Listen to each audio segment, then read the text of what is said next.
very much a history lesson to give you context for stuff that, well, we won't really have as much time to, so that we won't have to go over it every time we go over a gospel, because it's the same thing. So the questions are, okay, where did the Romans come from? And why are they so mad about this? And who are these Pharisee guys and these Sadducee guys? And where did all this... Who are these fathers and the elders that they keep talking about? So that's pretty much what we're going to be talking about today. We're going to be covering a lot of the history and also some of the... get a 50,000-foot view of some of the events that shaped Judaism going into the New Testament. I would attempt to offer you some of my books that I used, but they're the sort of books that just throw in random Latin and Greek phrases without bothering to translate them, because they expect the people who read them to be able to just understand that.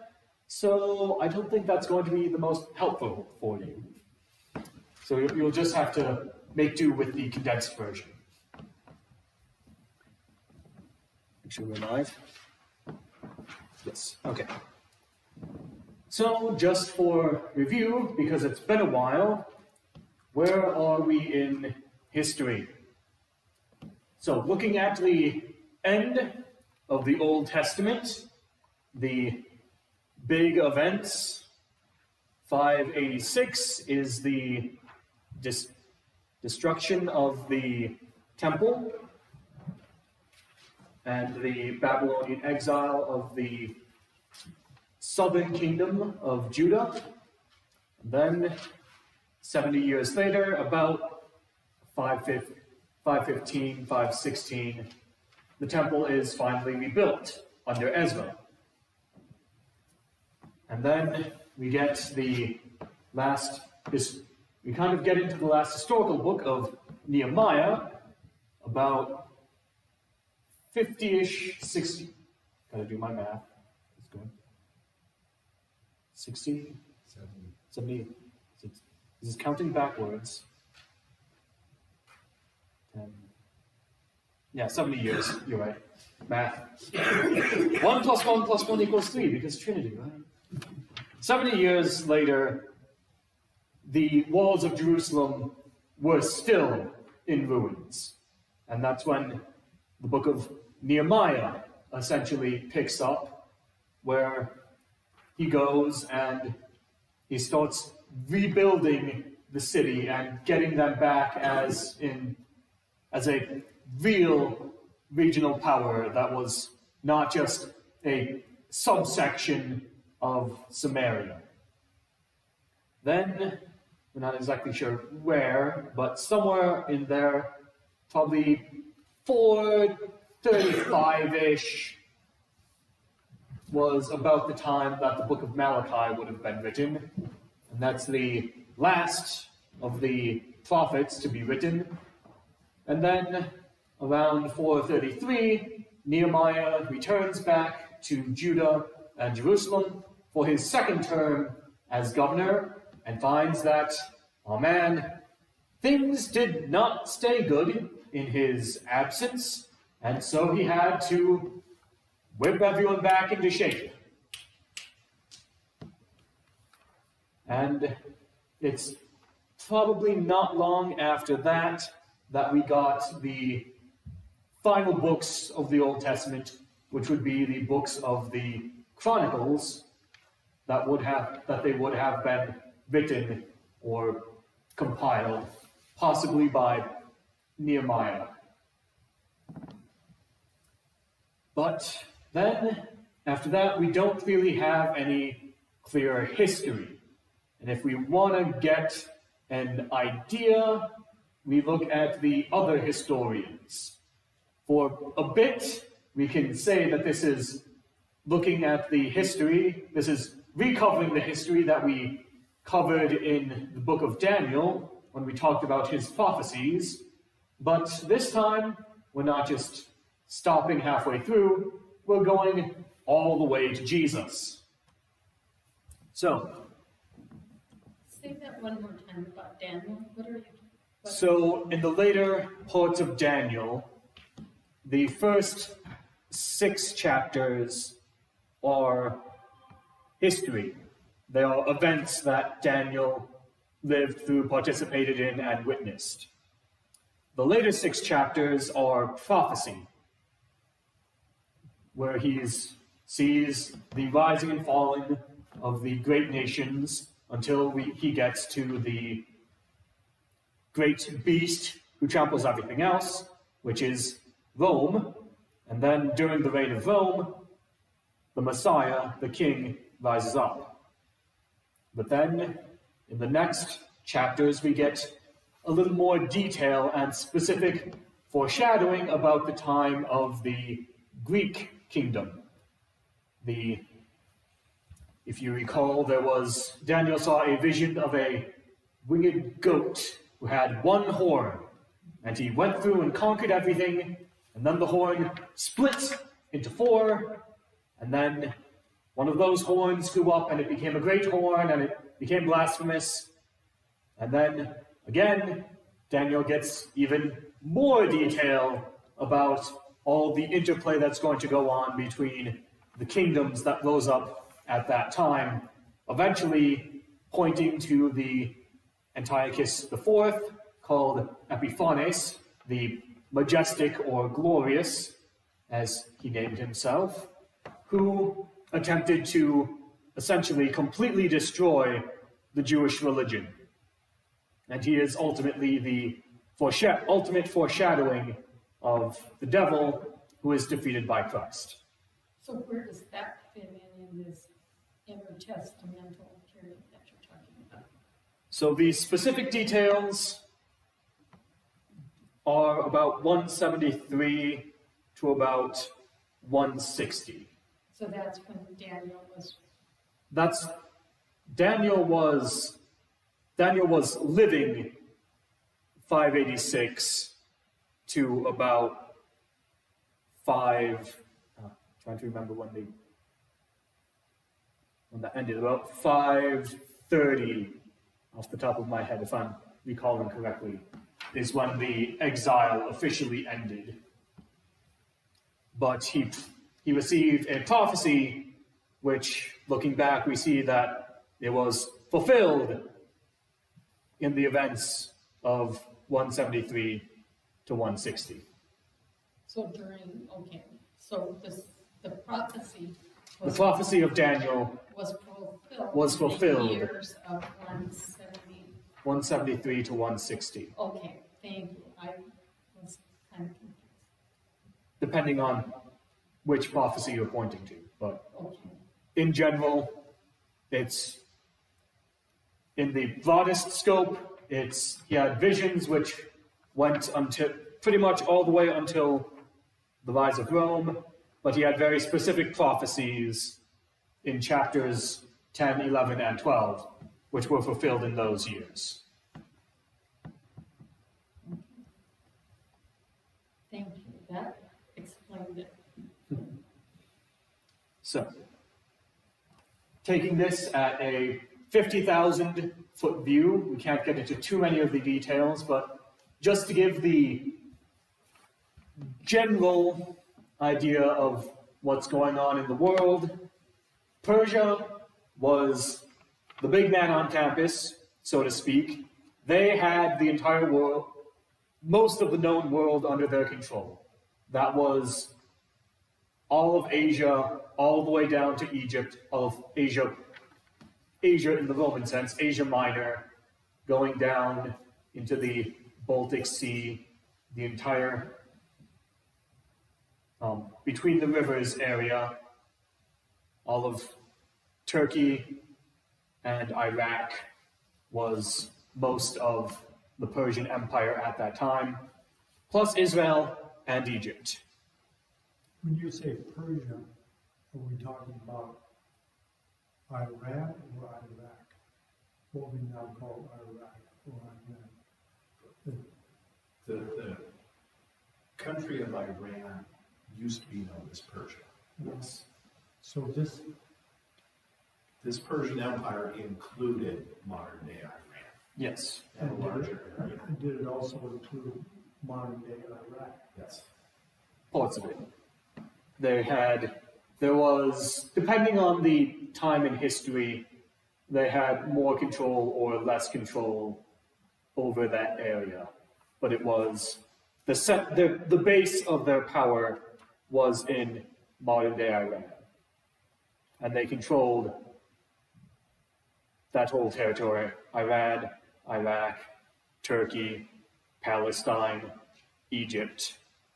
And this is in no way related to Islam, right? This No, is no. Muslim. Islam did not even begin until like the 500s AD.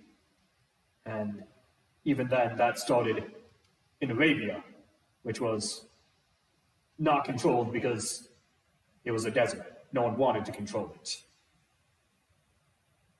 But in the area that Islam eventually gained control of, that was the same area, same kind of area that the Persian Empire was in, but they are very independent of each other.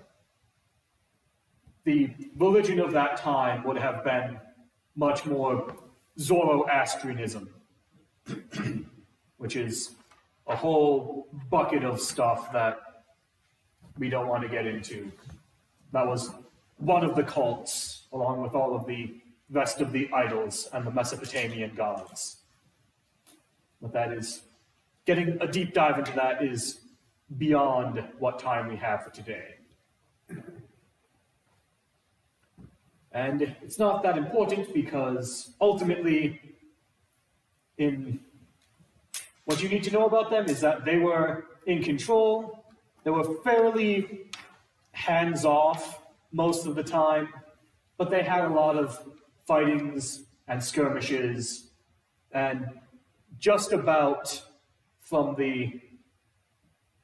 it wasn't long after Daniel died that the Persian Empire started going downhill. If you know anything if you read about Greek history, in the early part, the big enemy was the Persians, because the Greeks were pretty much the last people left unconquered that they could easily get to.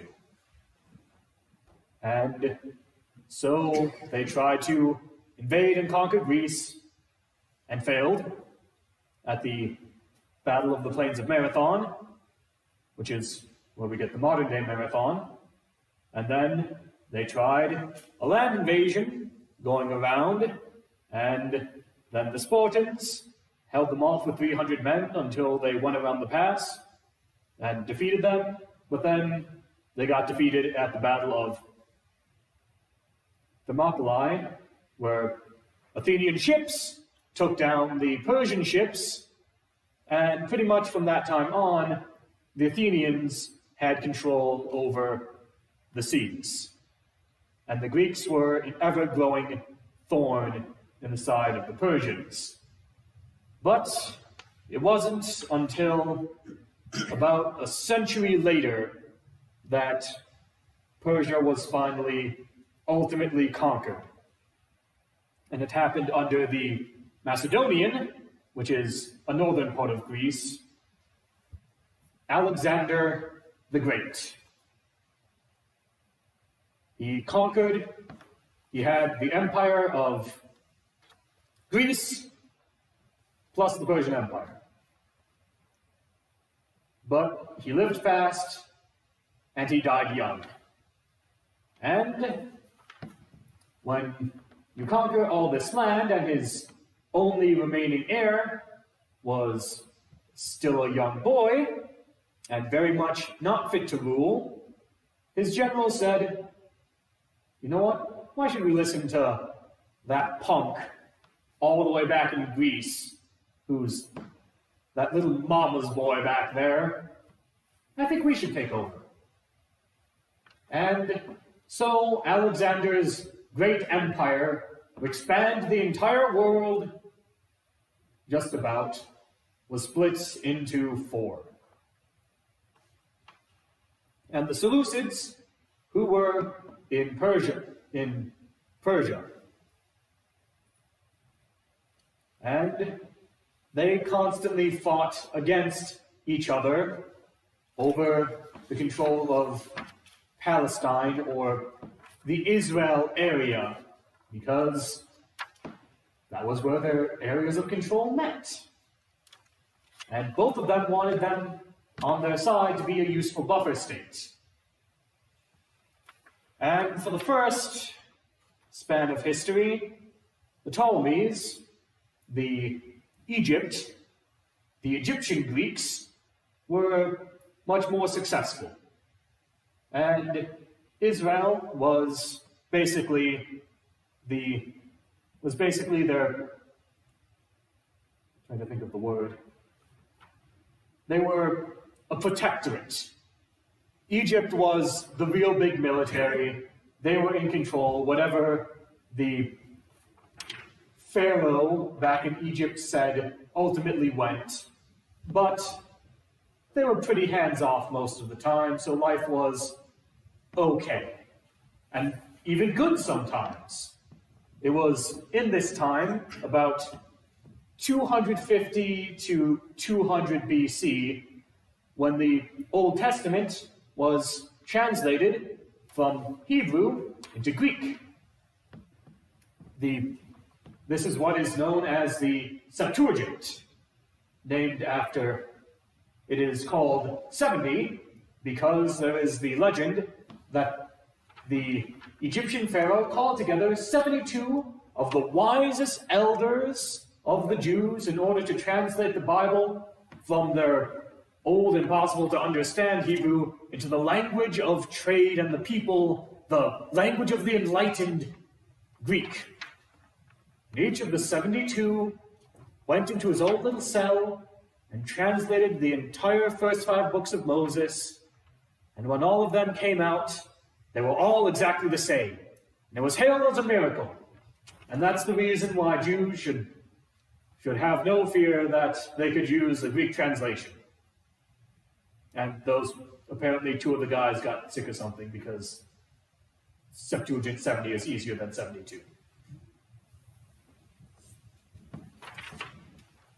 But ultimately, even though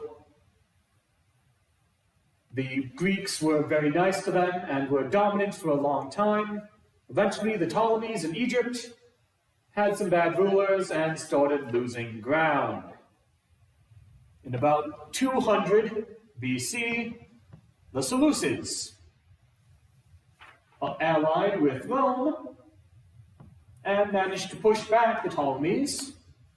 And in the end, the Seleucids in Persia managed to take control of Judea. And things started going downhill. Eventually, this came to its head, starting in 173, where Antiochus IV Epiphanes came to power. This man was a character. Was he Persian? He was a Greek who ruled in Persia. Yeah, okay. Yes, yeah. It's confusing. Pretty much all the rulers are Greeks, which we'll kind of get into with the movements area, but ultimately all the people who were in control of the 4 empires, they were Greeks. It's just a matter of, are they the Greeks in Egypt? Are they the Greeks in Greece? Are they the Greeks in Persia? Because they all spoke the same language. They all had the same sort of culture that was infiltrating and assimilating the other cultures. But ultimately, they were Greek, but they weren't friends with each other.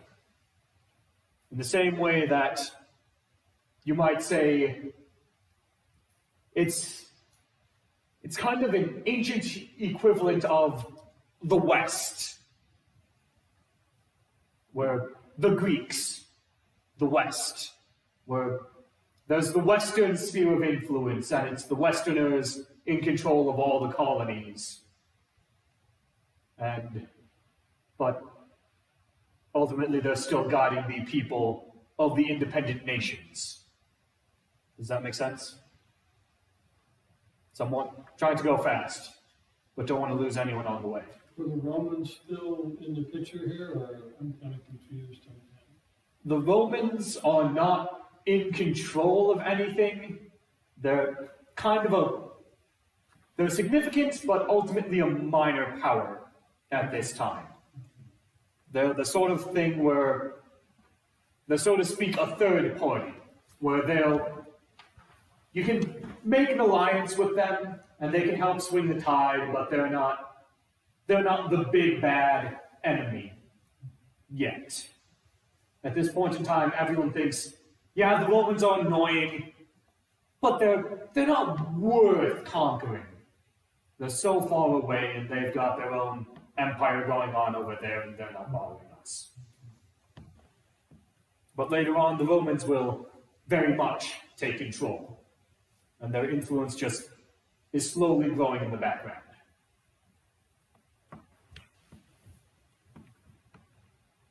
But back to Antiochus IV, now he's mad, because literally even the Greeks, the historians called him not Epiphanes, but Epimanes.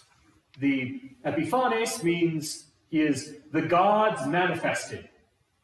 Epimanes is an animal manifested.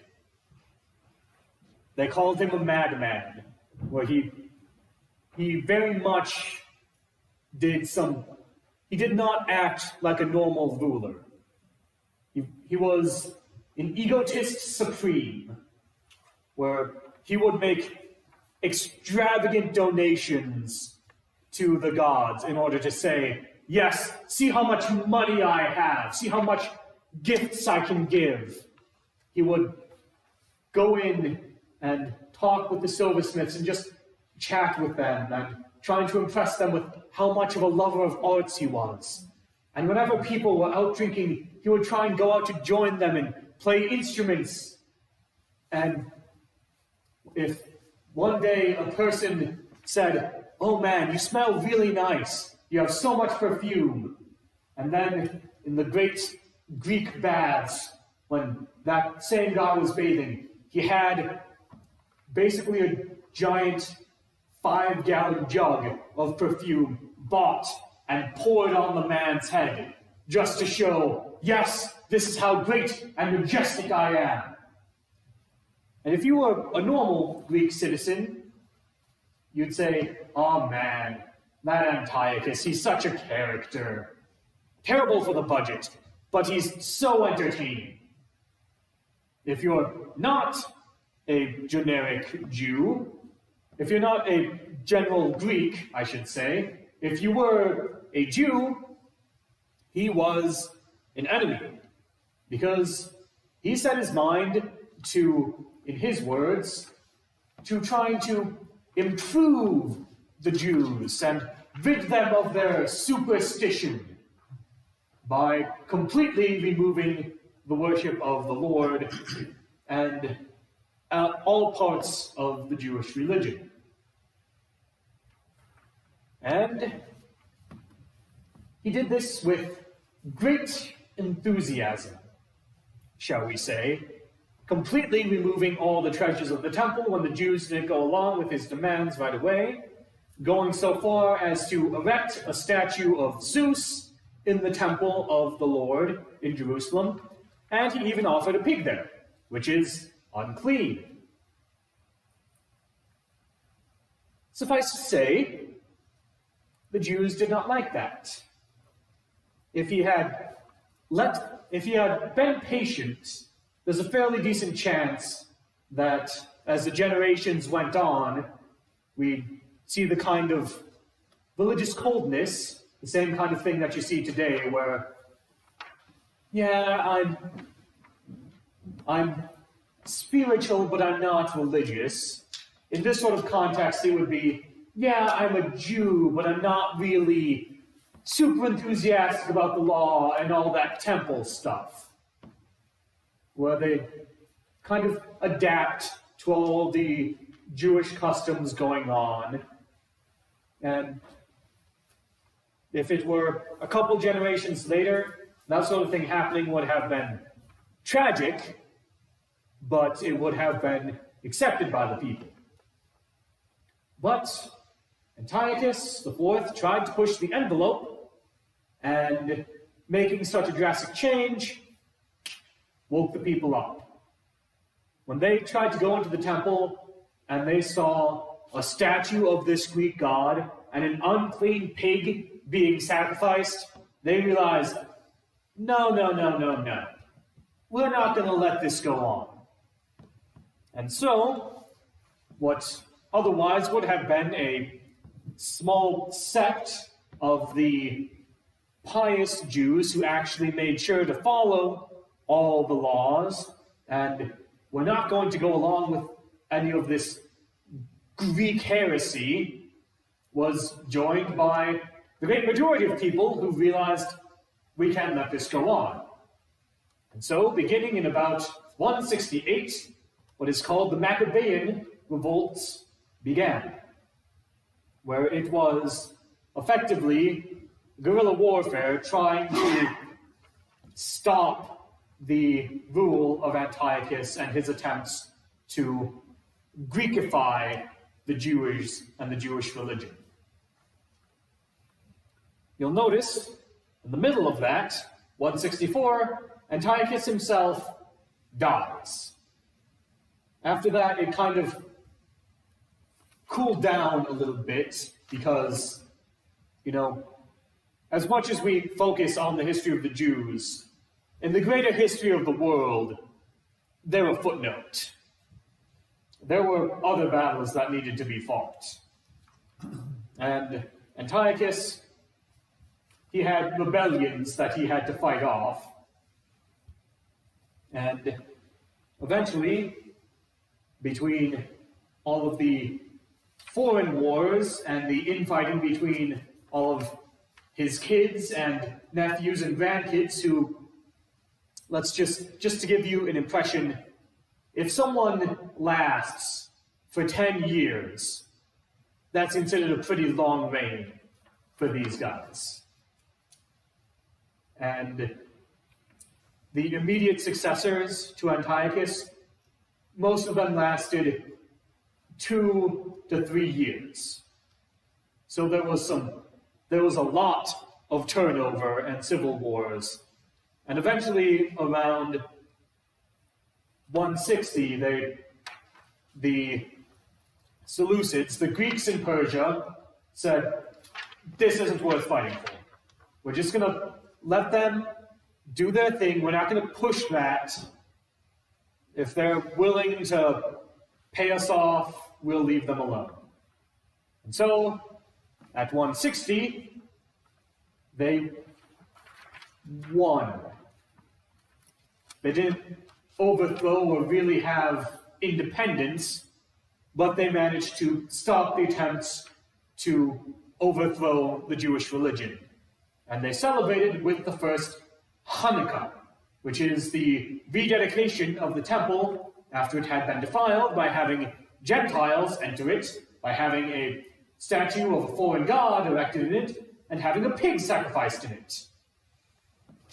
And for those of you who aren't aware of the story of the miracle of Hanukkah, there was only, after the temple was rededicated, if you remember the tabernacle and the temple, they were supposed to have a lamp that was never supposed to go out before the Lord. And it was run by pure olive oil. But all of the jugs of olive oil had been opened when the temple was defiled. And there was only one left that was sealed and therefore clean and able to be used. And it was 7 days before they would have the chance to be able to get the next shipment of olive oil to keep the lights going. And that one jug of oil did keep the lamps going for the whole 7 days. And that's why Hanukkah, they have the 7 days where they light the candles. But ultimately it is, as much as Jews nowadays sanitize it to a celebration of light and family and all that, it is ultimately a celebration of the bloody murder of the Gentiles who defiled the temple. And the footnote that, yea, God is still with us.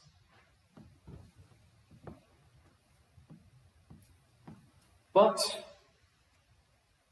as even then, even though the biggest push had been stopped, there were still smaller incursions and smaller revolts.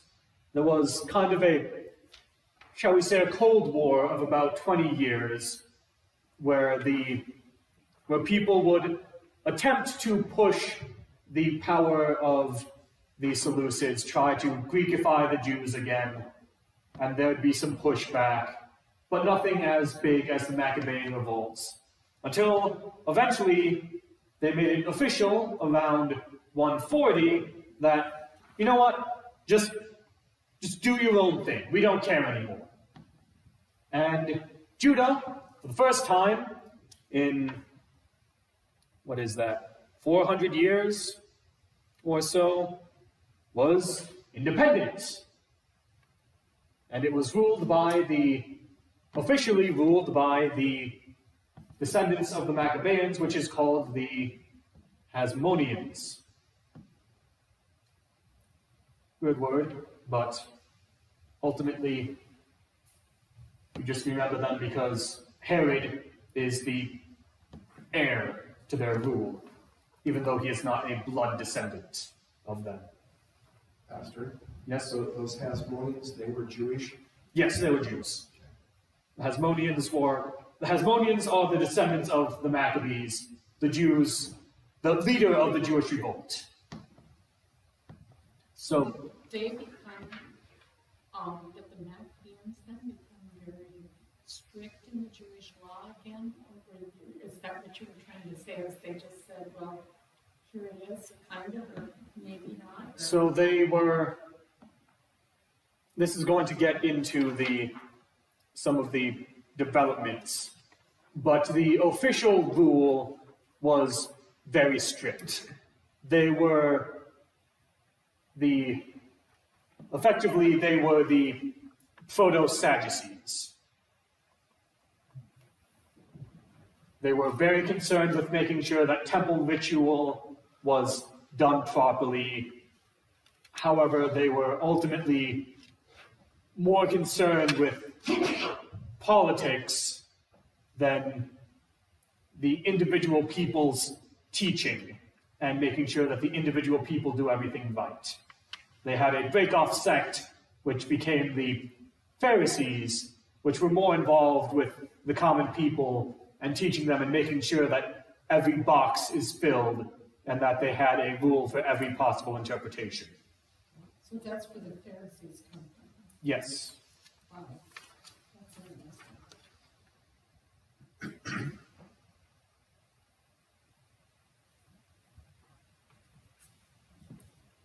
interesting. Israel remained technically independent until 37. I say technically because in 65 BC, we see how corrupt and petty the descendants of these great pious Jewish men were, because there were two sons of the previous ruler, and they were squabbling. And the older son, who was not officially in power, decided, hey, let's invite the Romans in, and let's have them keep the peace while we figure this out between you and me. And then he kind of shuffled over to the side and whispered in Pompey's ear, hey, you know, if you support me for the crown, I'll give you some money, sweeten the deal a little bit. And Pompey, being the great, generous, and sophisticated Roman general that he is, came in and brought peace by saying, yes, all right, older brother, you can be in charge. And you report to me now. Because when you invite the Romans in, they don't leave. But ultimately, that is just a foothold and a footnote, as 2 years later, Pompey officially takes control over the entire Seleucid, that is, Persian kingdom. And at this point, Rome had conquered pretty much the entire known world, and is about at the state of the Roman Empire that you recall in history books, where they have pretty much the entirety of the Mediterranean coast, a little bit inland, including Egypt and Asia Minor, which is Turkey. And Israel continued on, technically independent, for another generation, but Pompey wasn't quite feeling having his sons take the throne, and there was this half-Jewish guy who Caesar kind of liked, and he was pretty cool, and he's Jewish enough to keep the peace. And so that's how Herod, a half-Jew, became Herod the Great, who had the rule over pretty much all of Judea, Samaria, Galilee, and all the area around it. Pretty much the entirety of the old David's kingdom. And it was during the reign of Herod that Jesus was born, sometime around 5 BC, we estimate. And it was about 4 BC that Herod finally dies. And because he was a paranoid son of a gun, he didn't trust any of his sons, who he didn't kill, because he had quite the habit of killing his sons because he thought they were trying to assassinate him. The 4 remaining sons got everything split up. Herod Archelaus, you don't need to remember that name because he's going to go out of the picture very quickly. He got Judea, Edom, Samaria. And Philip got everything that was across the Jordan, the Trans-Jordan area. And then Herod Antipas got Galilee. In the Good Friday account, this is the Herod that is being talked about. And then, because in 6 AD, Herod Archelaus, the one who controlled Judea itself, was exiled. He ticked off his Roman bosses, and so the Roman governors were put in to take control, of which Pontius Pilate was one of them. And that's the broad overview of how we got from everything being controlled by the Persians to Roman governors in the south, but a Herod in the north, and what? We'll quick again go over some of the broad movements that don't really have an exact date. This was the time of what is called the Diaspora, the spreading out. At the time of the exile, the Jews had a population that the ruling class got taken away into exile into Babylon. Some of the stodgier ones, the middle class, the ones that weren't taken away to Babylon, tried to run away to Egypt, and it was pretty much only the absolute poorest who were still in Palestine, Judah itself. And you had pretty much the main concentration of people who would actually identify as Jews remained in Babylon. The ones who remained in Judah, the very few, pretty much just adapted to who were there, and they intermarried with the foreigners who later came in and populated Samaria. And the people down in Egypt, those of them that weren't killed when Babylon conquered Egypt, they basically were the ones who weren't killed or deported to Babylon, basically just intermingled with the Egyptians there and were just thought of themselves as Egyptians. However, later on, as time goes on, after the exile officially ends and Judah is able to be rebuilt, there is not just the concentration of people where this is where Jews are. Jews are in Judah, in Jerusalem. It became more so that Jews were everywhere. There was a significant colony of Jews in Egypt. There was a significant colony of Jews in Babylon. There was a significant colony of Jews in Judah. And they were kind of all over. And whenever it was possible, they try to make it back for the great high festivals like Passover and Pentecost. But if they couldn't, they'd have a drink and say, next year in Jerusalem. And as the Greeks took over and the world became one language, so to speak, they spread out even more. This is why you would be able to go just about to any town and say, hey, is there a synagogue here? And if it was a decent-sized town, there's a pretty good chance that, yeah, there's a synagogue here. Because it's not like the Egyptians, they were in Egypt, and a few of them traveled out. But the Jews, sure, their technical homeland was Israel, but just like today, there's far more Jews living outside of Israel than there are living in Israel.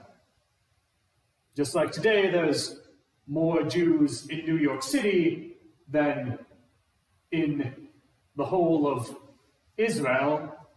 So back then, there's a pretty decent chance that there were more Jews in Memphis or Alexandria, any of the hundreds of Alexandrias that Alexander planted, but most likely Alexandria, Egypt, than there were in Israel. And this meant that they stood out, for one, and when this talk about a Jewish Messiah finally came to pass, there was actual precedent for it. They knew, oh, Jews? Yeah, we know about them.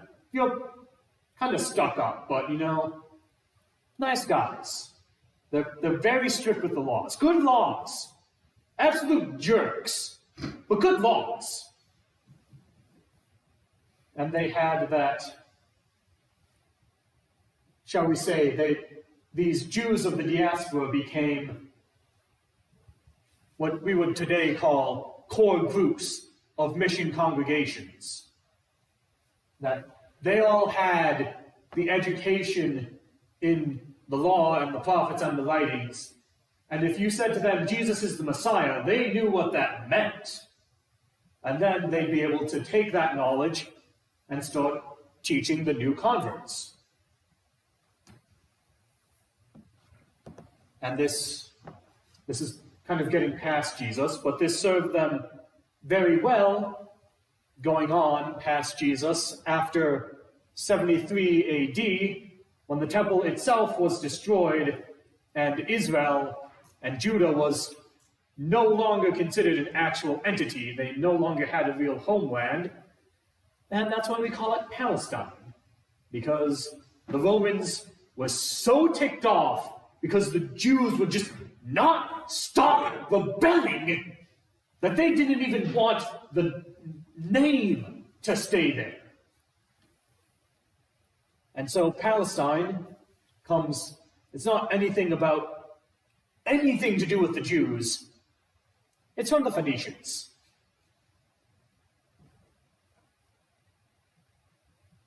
And that's why we call it Palestine today, Palestinians. Just a quick footnote, Samaritans, they are kind of half Jews. They're some of the foreigners who came in to farm the land when the northern kingdom was exiled. Some of them are the remains of the poor Israelites who remained there and married and kind of lost parts of their Jewish identity.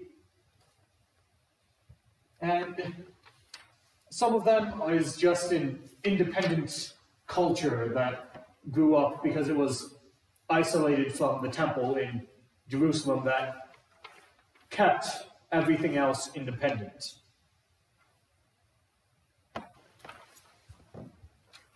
So, if you know one thing about Bible trivia, you know that the Old Testament is written in Hebrew, the New Testament is written in Greek.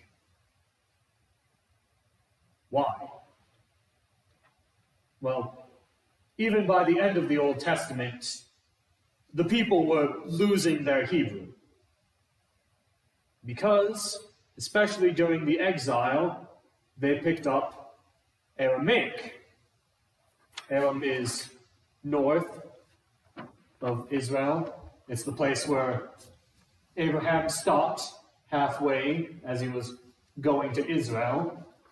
And that was as Assyria and Babylon became the world powers. That's the language that they used. And so when Israel went into exile, they picked up Aramaic. That was the language that you spoke. But then where did the Greek come from? The Greek came from Alexander the Great and his, as the word is, Hellenization efforts. It is Greekifying everything. Greek became what English is today, almost. If you're doing trade on an international scale, you speak Greek. Even if it's a German trying to trade with a Spaniard, they're probably going to speak English. If it's a Japanese person trading with an African, they're going to speak English. It's considered the common language. It's not the home language of anyone, but it is the agreed upon common language, and it was the language of the ruling class. It's the sort of thing that if you went back 500 years, it's what Latin was. If you were educated, you were able to speak Latin. If you wanted to deal with someone from another country, you'd speak to them in Latin. If you wanted to do anything academic, you'd do it in Latin. And even though the people in Israel still spoke Aramaic by virtue of linguistic inertia, someone's phone is ringing. The Bible was written in Greek because it was not just for the Jews. Even by the time that Paul was writing, which would be some of the earliest works of the New Testament, he wasn't writing to just Jews. And even if he were writing to just Jews, chances were they didn't know Aramaic because they weren't in Israel.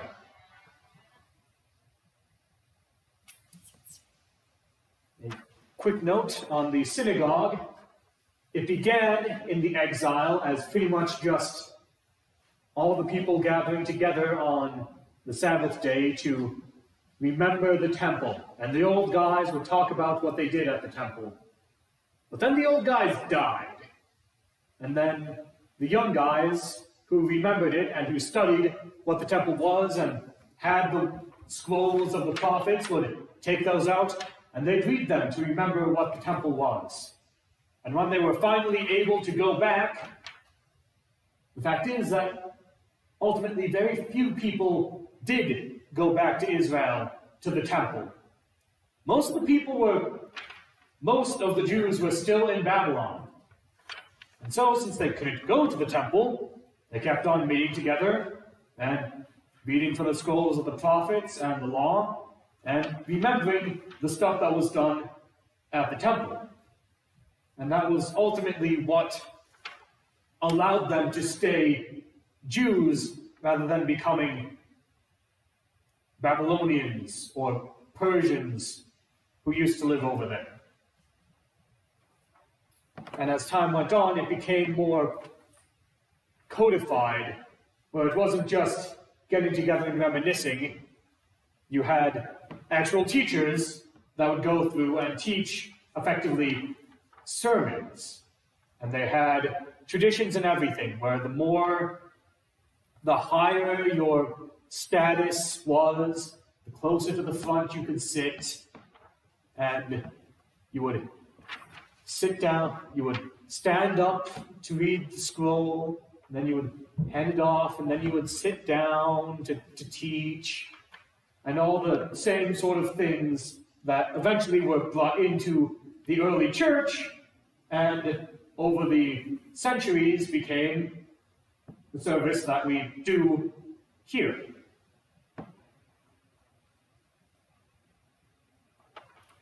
And since we are almost at 7:30, I'll do this quick.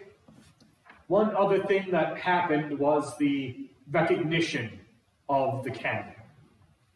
We can see, even in Jesus' time, that they recognized that the Bible had a beginning and an end. And there was stuff that was canon and stuff that was not canon. It did not belong to the Holy Scriptures. The text that's in there is Jesus talking and accusing the chief priests. The blood of all the martyred saints from Abel to Zechariah, who was slain in the temple, is on your hands. Now in English that works because it's A to Z.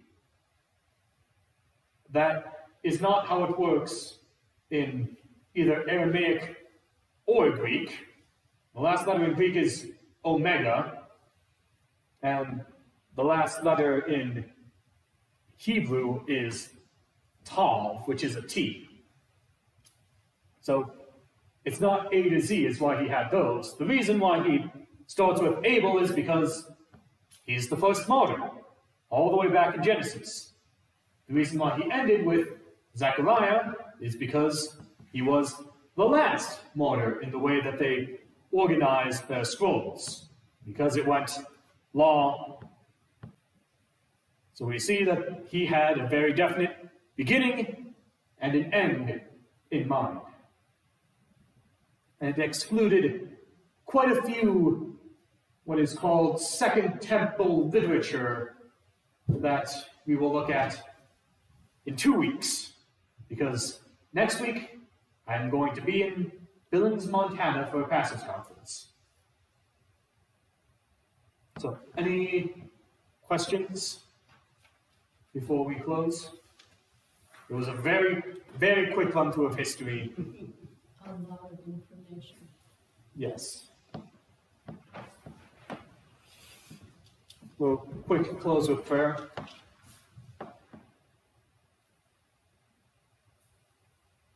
Lord, you are the God of history, the one who guides and controls all things to fulfill your plans for our salvations. Help us as we look back and appreciate all the things that you have done to properly set the stage for the coming of our Savior, Jesus Christ. In him, you have fulfilled all your promises, and in him we know that we have the victory, and we look forward to his coming again when you will bring about complete fulfillment of all your promises and take us home in full victory to be with you forever in victory. In your name we pray. Amen.